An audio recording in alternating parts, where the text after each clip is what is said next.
وطین صرف 3 مہینے کی ہے، ایک ایسے غزہ کی بچی جو بھوک سے تڑپ رہا ہے۔ اب وطین کا وزن اس وقت سے بھی کم ہے جب وہ پیدا ہوئی تھی۔ وہ کمزور ہے، اس کا نازک جسم صرف کھال اور ہڈیوں کا ڈھانچہ ہے۔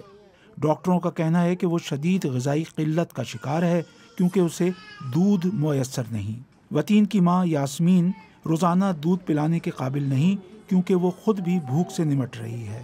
اسرائیل BBC سمیت انٹرنیشنل میڈیا کو غزہ میں داخلے کی اجازت نہیں دیتا۔ یہ انٹرویو ایک قابل بھروسہ مقامی فری لانس رپورٹر نے کیا ہے جو ہمارے لیے کام کرتا ہے۔ اگر میں کچھ کھاؤں تو میرے پاس اس کے لیے دودھ ہوتا ہے، لیکن اگر میں نہ کھاؤں تو دودھ نہیں ہوتا۔ یہاں پینے کے لیے کچھ نہیں ہے، غزہ میں کھانے کو کچھ نہیں ہے۔ کل ہوائی جہاز سے مزید امداد گرائی گئی اور کچھ سامان زمینی راستے سے بھی داخل ہو رہا ہے، لیکن UN کا کہنا ہے کہ جتنی امداد کی ضرورت ہے اسرائیل اس کی صرف معمولی سی مقدار اندر جانے دے رہا ہے۔ غزہ کے کچھ علاقوں میں امداد حاصل کرنے کا منظر کچھ یوں ہوتا ہے۔ مایوس ہجوم قافلوں کو روک کر جو کچھ ہاتھ آئے لوٹ لیتا ہے۔ یہ انسانوں کا پیدا کردہ بحران ہے۔ اقوام متحدہ، امدادی ادارے اور حتیٰ کہ اسرائیل کے کچھ اتحادی بھی اس کا الزام اسرائیلی پالیسیوں پر ڈال رہے ہیں جس کی اسرائیل تردید کرتا ہے۔ اقوام متحدہ کی حمایت یافتہ ایک اور رپورٹ میں بھوک کے بارے میں انتباہ جاری کیا گیا ہے۔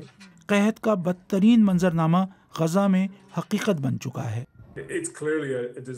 یہ بالکل واضح ہے کہ ایک تباہی ہماری آنکھوں کے سامنے ہماری ٹی وی اسکرینز پر وقوع پذیر ہو رہی ہے۔ یہ کوئی وارننگ نہیں ہے، یہ کال ٹو ایکشن ہے۔ یہ اس صدی میں دیکھی گئی کسی بھی چیز سے مختلف ہے۔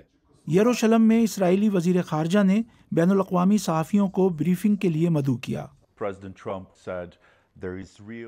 صدر ٹرمپ نے کہا ہے کہ غزہ میں حقیقی قحط ہے۔ کیا آپ تسلیم کرتے ہیں کہ غزہ میں قحط ہے؟ سب سے پہلے یہ بات واضح ہے کہ تقریباً 2 سال کی جنگ کے بعد صورتحال مشکل ہے،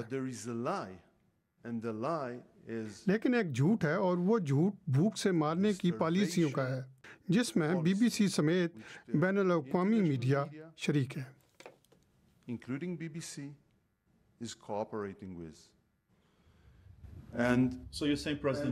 تو کیا آپ کہہ رہے ہیں کہ صدر ٹرمپ جھوٹ بول رہے ہیں؟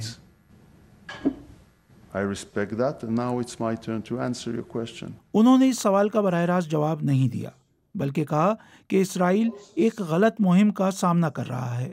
ابھی بھی امداد ان تمام لوگوں تک نہیں پہنچ رہی جنہیں اس کی ضرورت ہے، اور بہت سے مزید لوگوں کے مرنے کا خدشہ ہے۔